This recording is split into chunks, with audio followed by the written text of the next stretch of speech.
Hello बच्चों, आप सभी को नमस्कार। और आइए हम आपको आज एक नए टॉपिक की बात करते हैं। नए टॉपिक में आपको केमिकल काइनेटिक्स जो चैप्टर होता है सेकेंड ईयर के केमिकल काइनेटिक्स में आपको अर्हेनियस की जो कॉन्सेप्ट है, अर्हेनियस की कॉन्सेप्ट में हम लोग क्या करेंगे, डिस्कस करेंगे कि अर्हेनियस इक्वेशन क्या करता है। ठीक है, केमिकल काइनेटिक्स में अर्हेनियस का क्या इंपॉर्टेंट रोल है, वो कौन सी बातों को आपको बताता है, किस तरीके से वहां पे हम लोग न्यूमेरिकल के लिए अप्लाई करेंगे। ठीक है, तो अर्हेनियस के कॉन्सेप्ट को ही हम लोग आज इस लेक्चर में, इस वीडियो में आपसे मैं डिस्कस करने वाला हूं। ठीक है, तो इस लेक्चर के साथ बने रहिए और एंड तक लेक्चर को देखिए। कोई अच्छा लगे तो उसको प्रमोट करिए, लाइक करिए, शेयर जरूर करिए, सब्सक्राइब ना करिए बट शेयर जरूर करिए। और जो भी कमी है, कोई भी प्रॉब्लम होता है, कोई डाउट है, कोई दिक्कत हो तो आप उसमें कमेंट बॉक्स में मैसेज करिए। ठीक है, तो चलिए हम लोग चलते हैं अर्हेनियस के कहानी में कि अर्हेनियस कॉन्सेप्ट क्या होता है। ठीक है बेटा, तो चलो देखो ये करता क्या है बेटा। सबसे पहले मैं आपको बता देता हूं कि ये आपका रिलेशन फाइंड करता है। ठीक है, ये रिलेशन फाइंड करता है, रिलेशन बिटवीन क्या करता है बेटा, टेम्परेचर एंड क्या करता है, रेट कांस्टेंट में रिलेशन को मौजूद रखता है, कायम करता है। यानी इसके बीच मुझे रिलेशन को कायम करना है, सॉल्व करना है, प्रूफ करना है कि आखिर टेम्परेचर और रेट कांस्टेंट के बीच में क्या रिलेशन होता है। उसी रिलेशन से हम लोग एक डेरिवेशन, बेहतरीन डेरिवेशन को प्रूफ करेंगे, डेरिवेशन को फाइंड करेंगे। तो चलिए देखिए, अर्हेनियस साहब ने एक डायरेक्ट रिलेशन दिया था कि K is equal to A into E power e upon R T. ये एक फार्मूला उन्होंने डिराइव करके दे दिया था। ठीक है, ये फार्मूला डिराइव करके उन्होंने दिया था। लेकिन एक बात बता दूं आपको कि ये फार्मूला यूज करना थोड़ी सी काफी दिक्कत की बात थी। इससे हम ना न्यूमेरिकल सॉल्व कर सकते हैं, ना ही इससे हम कोई मतलब कि इजी वे में क्लियर कर सकते हैं। तो अर्हेनियस के इस रिएक्शन में, इस इक्वेशन में क्या चीज किसको इंडिकेट करता है उसको जरा देख लिया जाए। देखो, जहां पे हम अगर बात करें कि यहाँ पे जो के है बेटा, के जो होता है आप अच्छे से जान रहे हो कि के क्या होता है। ये रेट कांस्टेंट को डिसाइड करता है। क्या करता है, रेट कांस्टेंट को डिसाइड करता है। ये रेट कांस्टेंट का सिंबल ही होता है एक्चुअली। तो ये होता है, उसी में आ जाइए। ए जो क्या करता है, ए आपको अच्छी तरीके से पता है कि ये अर्हेनियस कॉन्सेप्ट होता है बेटा। अर्हेनियस, सॉरी, अर्हेनियस कांस्टेंट को ये इंडिकेट करता है बेटा। किसको इंडिकेट करता है, अर्हेनियस कांस्टेंट को। इसको एक और नाम से जाना जाता है, बड़ा बेहतरीन नाम है, जिसे कहते हैं प्री एक्सपोनेंशियल। ठीक है, प्री एक्सपोनेंशियल, एक्सपोनेंशियल फैक्टर भी बेटा इसको कहते हैं। इसका नाम क्या होगा, प्री एक्सपोनेंशियल फैक्टर कहते हैं। या एक बात और इसको बोल सकते हैं, इसको बोलते हैं फ्रीक्वेंसी फैक्टर। तो आप जिस नाम से इसको पुकारना चाहें, जिस नाम को आपको अच्छा लगे, उस नाम से आप इसको अच्छी तरीके से पुकार सकते हैं, कोई उसमें कोई लफड़ा नहीं है। ठीक है, तो ये चीज हो गया। इसी के बाद हम लोग आर के बारे में तो आप बहुत पहले से जानते हो, गैस स्टेट के बारे में पढ़े हो। तो आर जो होता है बेटा, ये आपका यूनिवर्सल, ठीक है, यूनिवर्सल गैस कांस्टेंट को बताता है। ठीक है, तो ये भी आपकी कहानी हो गई। यूनिवर्सल गैस कांस्टेंट क्या है बेटा, ये आपको इंडिकेट करता है, टी मतलब टेम्परेचर। ठीक है, तो ये चीजें हैं। और ई आपका एक एक्सपोनेंशियल फैक्टर भी होता है, आप जान ही रहे हो। ये भी एक एक्सपोनेंशियल फैक्टर की तरह इंडिकेट करता है। तो ये पूरी बात मैंने आपको यहाँ पे बता दी। तो आप, मुझे उम्मीद है कि आपको ये बातें समझ में आ रही हैं। अच्छा, एक बात और, इसको मॉडिफाई अगर कर दिया जाए, तो मॉडिफाई अगर किया जाए तो ये बताइए कि upon A is equal to e power e A by R T अगर लिख दूं तो भी यहाँ पे आपको कोई दिक्कत नहीं होना चाहिए। मेरा कहने का मतलब आपको ये समझ में आना चाहिए, ठीक है। तो ये भी एक आपका फॉर्मूला हो गया, यहाँ से आपको जो मैंने यहाँ से फॉर्मूला डिराइव किया है, ठीक है। अच्छा, तो ए जो के बाई ए लिखा हूं मैं, ये जो के बाई ए वैल्यू है, यहाँ ध्यान से सुनो, ये के बाई ए जो वैल्यू है बेटा, उसकी जरा बात कर लिया जाए। जो के बाई ए मैंने लिखा है, इसको कहते हैं fraction of the molecules having the energy greater than और इक्वल टू एक्टिवेशन एनर्जी, ठीक है। फ्रैक्शन ऑफ मॉलिक्यूल आप बोल सकते हो कि कुछ मॉलिक्यूल ऐसे हैं जिनकी एनर्जी हैविंग एनर्जी, ठीक है, ग्रेटर देन और इक्वल टू एक्टिवेशन एनर्जी। अच्छा, एक बात और समझ सकते हैं, इस के बाई ए को एक और नाम रखा जाता है जिसे कहते हैं हम लोग बोल्ट्जमान फैक्टर। क्या कहते हैं इसको? बोल्ट्जमान फैक्टर, ठीक है। तो ये सारी बातें आपको मैंने बता दिया कि कौन किसको रिप्रेजेंट करता है। ये देख लीजिए कौन किसको रिप्रेजेंट करता है, ये सारी बात आपको मैंने अच्छी तरीके से समझा दिया। अब कुछ बातों को आपको मैं डिटेल यहाँ बात करना चाहता हूँ, तो जरा ध्यान से सुनिएगा कि क्या मैं बोलने वाला हूँ। अच्छा, एक चीज देखा जाए कि बेटा अगर मैं टेम्परेचर को इंक्रीज कर दूं, आप इसमें देखिए, अगर मैं ये जो टी है इसको इंक्रीज कर दूं तो क्या होने वाला है। अगर टी इंक्रीज करोगे मतलब टेम्परेचर इंक्रीज करोगे तो जाहिर सी बात है कि जो के होगा वो भी इंक्रीज होगा। लेकिन अगर टेम्परेचर को इनफाइनाइट कर दिया जाए, टेम्परेचर इनफाइनाइट रख दो, तो क्या होगा, जो के की वैल्यू होगी वो ए के क्या हो जाएगी, के की वैल्यू जो होगी वो ए के इक्वल हो जाएगी। ये ध्यान से आपको समझने वाली बात है, ठीक है, समझ में आ गया। लेकिन मैं पहले आपको बता दिया कि न्यूमेरिकली इसको यूज करना थोड़ा सा कॉम्प्लिकेटेड होगा इस फार्मूले को, तो क्यों ना उस फार्मूले को थोड़ा सा हम लोग सिंप्लीफाई कर लें ताकि आपको न्यूमेरिकल में कोई भी दिक्कत न आए, कोई भी प्रॉब्लम आपको देखने को ना मिले, ठीक है। तो चलिए हम उसको बताते हैं। देखिए, मैं एक बार फिर फार्मूला लिखता हूँ, K equal to A e power minus E A by R T. ये कहीं से फॉर्मूला इन्होंने डिराइव करके, अच्छा मैं आपको बता भी दूंगा कि आता कहाँ से है, ठीक है। इसमें हम क्या करें, सिंप्लीफाई करने के लिए क्यों नहीं हम लॉग बेस ई ले लें, एल एन के टर्म में ले लें, तो दोनों तरफ एल एन ले लें। L N K equal to L N A into E power minus E A by R T, ठीक है बेटा। अब देखो एक फार्मूला जान तो L N A into B जो होता है वो क्या होता है, L N A plus L N B, ये आप जान रहे हो। और एक बात और जानते हो, एल एन ए पे पावर माइनस एम के बारे में भी जानते हो कि minus M L N A. तो यही चीजें आपको यहाँ पे लगाना है, तो ध्यान से सुनना जरा, देख लो ध्यान से। यहाँ L N A plus L N, ठीक है, E power minus E A by R T. ये आपको समझ में आ गया होगा कि किसकी वैल्यू मैंने बता रखा है, एल एन के की वैल्यू बता रखा है बेटा।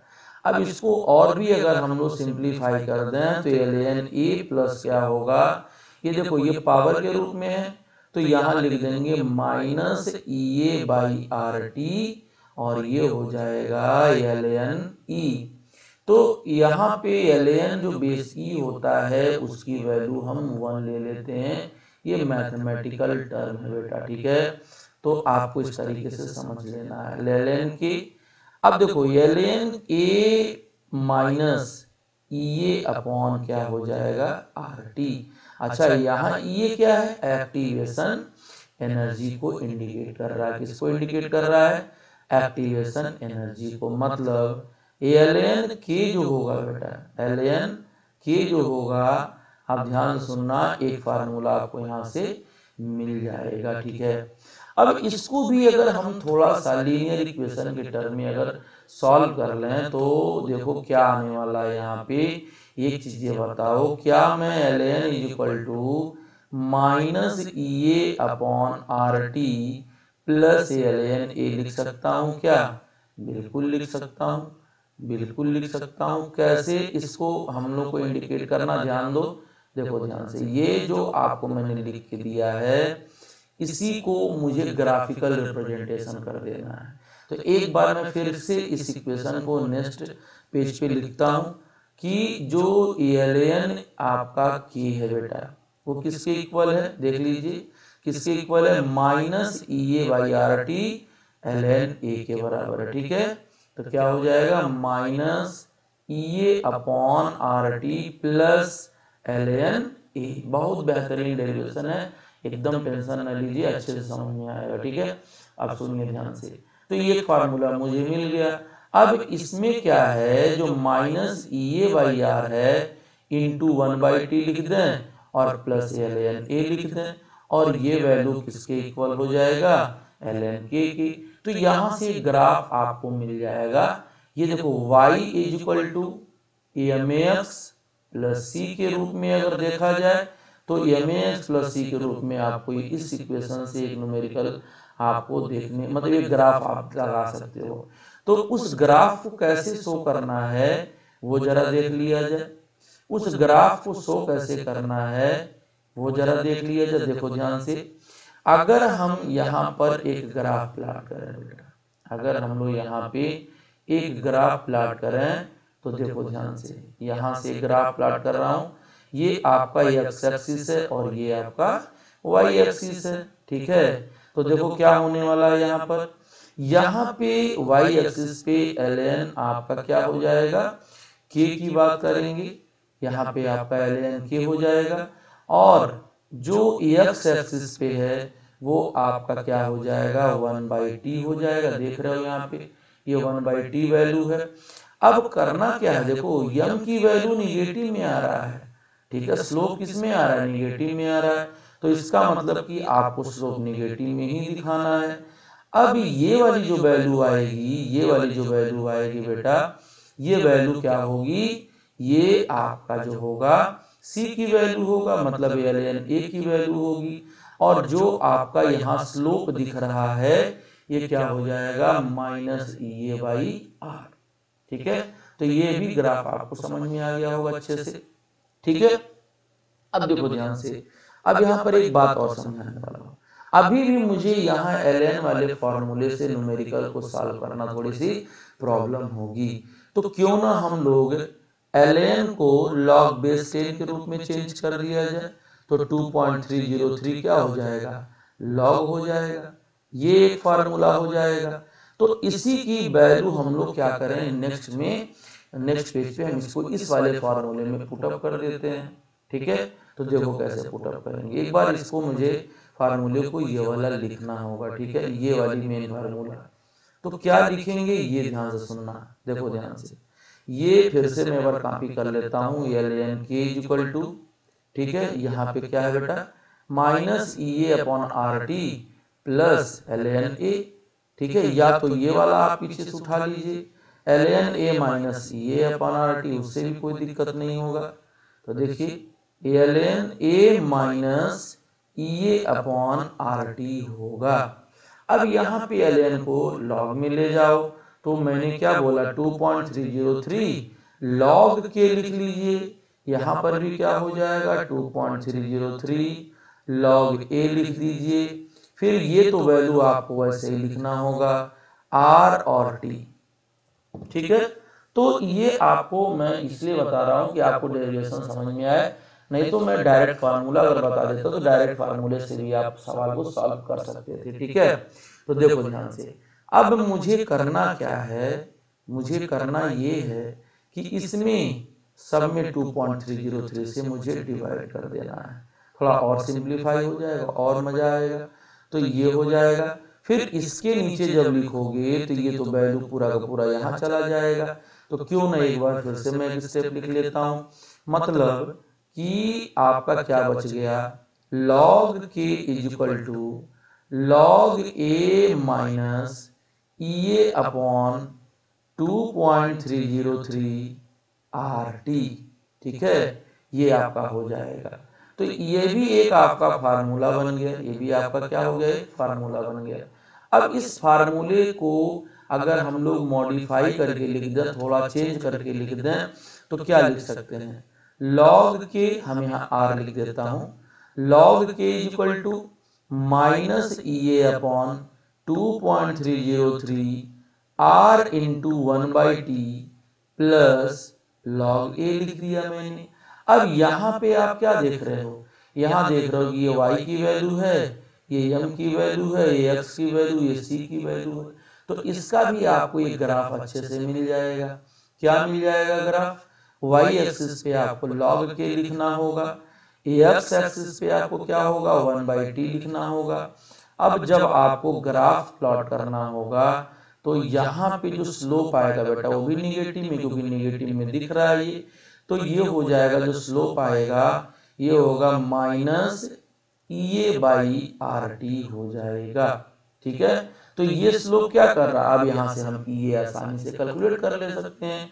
इस वाले जो ग्राफ से हम जो स्लोप बन रहा है आपका, यहाँ से हम लोग ई बाई आर टी को फाइंड कर सकते हैं। और ये वाली वैल्यू किसकी हो जाएगी, ये आपका m की वैल्यू होगी, यानी log a की वैल्यू हो जाएगी, ये वाली जो m की वैल्यू है। ठीक है,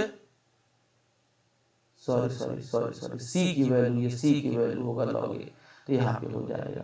तो ये कहानी आपका एक डायग्राम का रहा। अब अगर हम लोग अलग एक रिएक्शन के लिए अलग अलग टेम्परेचर पे बात करें, T1 पे रेट कांस्टेंट क्या होगा, T2 पे रेट कांस्टेंट क्या होगा, तो T1 और T2 पे रेट कांस्टेंट निकालना आसान होगा। इसी फॉर्मूले को हम लोग क्या करेंगे, यूज करेंगे। तो चलिए देखो एक बात करते हैं हम, किसी भी रिएक्शन के लिए आप कोई भी रिएक्शन सेलेक्ट कर लीजिए, आपकी वो इच्छा है। ठीक है, तो किसी भी रिएक्शन के लिए बेटा आप क्या करिए, यहाँ पे मान लो एट टेम्परेचर T1 की बात करें, टेम्परेचर क्या बात करें T1 की, तो T1 टेम्परेचर पे रेट कांस्टेंट बेटा क्या देखने को मिलेगा, T1 टेम्परेचर पे K1, और T2 टेम्परेचर पे क्या देखने को मिलेगा, T2 टेम्परेचर पे जो मिलेगा वो क्या मिलेगा, K2 मिल जाएगा। ठीक है, समझ में आ रहा है। अब अगर हम, अब देखो यहाँ पे A कांस्टेंट होगा, ठीक है, ये एक्टिवेशन एनर्जी तो सेम रिएक्शन के लिए, और R कांस्टेंट होगा। ठीक है, तो मैं लिखता हूं कि log K1 is equal to log A minus E upon 2.303 R into 1/T1, ये तुम्हारा पहला इक्वेशन। इसी तरीके से आप log K2 की वैल्यू निकाल लो, तो क्या हो जाएगा बेटा, log A minus E upon क्या हो जाएगा 2.303 R इंटू 1 क्या हो जाएगा T2 हो जाएगा। अब हमको करना क्या है, हमको ये करना है कि इक्वेशन 2 से इक्वेशन 1 को माइनस कर देना है बेटा। तो जब माइनस करोगे तो क्या हो जाएगा, माइनस करोगे तो क्या हो जाएगा, log K2 minus log K1, और इसकी वैल्यू जब पुटअप करोगे तो क्या दिया है, देखो जरा पीछे से, K2 की वैल्यू क्या है, यहाँ log A है, तो हम इसको लिखते हैं log A minus E upon 2.303 R into 1/T2, T2 की वैल्यू है, फिर माइनस ये एक ब्रैकेट में लिख लेता हूं और ये दूसरे ब्रैकेट में, फिर क्या होगा log A माइनस ये अपॉन क्या हो जाएगा 2.303 R यहाँ रहेगा 1/T1 हो जाएगा। जब आप ब्रैकेट को ओपन करिएगा, जब आप क्या करिएगा, ब्रैकेट को ओपन करिएगा, तो जब ओपन करोगे तो 1/T2 तो रहेगा ही, ये क्या होगा log A प्लस माइनस और माइनस प्लस हो जाएगा, तो ई अपॉन 2.303 R इंटू 1/T1। अब कुछ करना ही नहीं है आपको, यहाँ से ये तो कैंसिल हो जाएगा, प्लस माइनस में है, बचा क्या है यहाँ, ये वाली वैल्यू पूरी की पूरी बची हुई है, तो क्या हो जाएगा, इसको एक बार और लिख लिया जाए, log K2 minus log K1। ठीक है, तो क्या बचेगा, ये वैल्यू देखो यहाँ से, minus E upon 2.303 R T2। ठीक है, तो क्या हो जाएगा, minus E upon 2.303 R into 1/T2, ठीक है। फिर माइनस क्या होगा, EA अपॉन 2.303 R और ये क्या होगा 1/T1। एक काम किया जाए कि यहाँ पर हम क्या कर लें, EA अपॉन 2.303 R को क्या कर लें बेटा, कॉमन कर लिया जाए तो -1/T2 आ जाएगा और माइनस माइनस यहाँ पे प्लस हो जाएगा 1/T1। तो इसको सिंप्लीफाई करने के लिए हम लोग क्या कर लिया जाए, इसको कर लेते हैं EA अपॉन 2.303 R, ठीक है। और ये फिर कर लेता हूँ 1/T1 माइनस 1/T2। ये हो जाएगा log A minus log B equal to जो होता है वो log A/B होता है, ठीक है। तो ये हो जाएगा log K2/K1। अब एक बार और हम लोग ले चलते हैं इसको, एक बार और फार्मूले को डिराइव करते हैं। तो finally we have to get the formula that is here EA upon EA upon 2.303 R 1/T1 minus 1/T2, and one more formula will be here, K2 upon K1 is equal to EA upon 2.303 R, and this will be T2 minus T1 by T1 into T2. So this is the final formula of Arrhenius. Is that clear? This is the final formula of Arrhenius. As you know here, T2 is greater than T1. This is the important point. T2 is greater than T1. So this is the formula, and you have to solve the numerical of the Arrhenius equation, like you can find the activation energy if the temperature is given. So this is the Arrhenius concept. I think you have to study well. This is the Arrhenius concept. Is it clear? So पूरे concept को आप अच्छे से देखिए, पूरे concept को अच्छे से देखिए, कॉन्सेप्ट को सुनिए, समझिए, लिखिए। नोट्स बेहतरीन चाहिए बेटा। नोट्स देखो, ये सब्जेक्ट ऐसा है कि जितना ज़्यादा तुम लिखोगे उतना ही तुम्हारे अंदर ये बारीकियाँ आएंगी। आप सारे टॉपिक को लिखिए, अच्छे से लिखिए, लिख के करिए। और सबसे मेन बात मैं बता देता हूँ कि आपको न्यूमेरिकल पे खूब फोकस करना है। जितना आप न्यूमेरिकल फिजिकल केमिस्ट्री में करोगे उतना आपका कॉन्सेप्ट क्लियर होने वाला है, ठीक है। तो ये आपका टॉपिक रहा पूरा का पूरा। मैं आखिरी में ये बोल रहा हूँ, आप सभी को बहुत बहुत धन्यवाद, थैंक यू, ठीक है। और आपसे यही है कि आपको लेक्चर समझ में आता है तो अच्छी बात है, और लेक्चर अच्छा समझ में आ रहा है तो लेक्चर को शेयर जरूर करें, ठीक है। तो चलते हैं, सबको नमस्कार।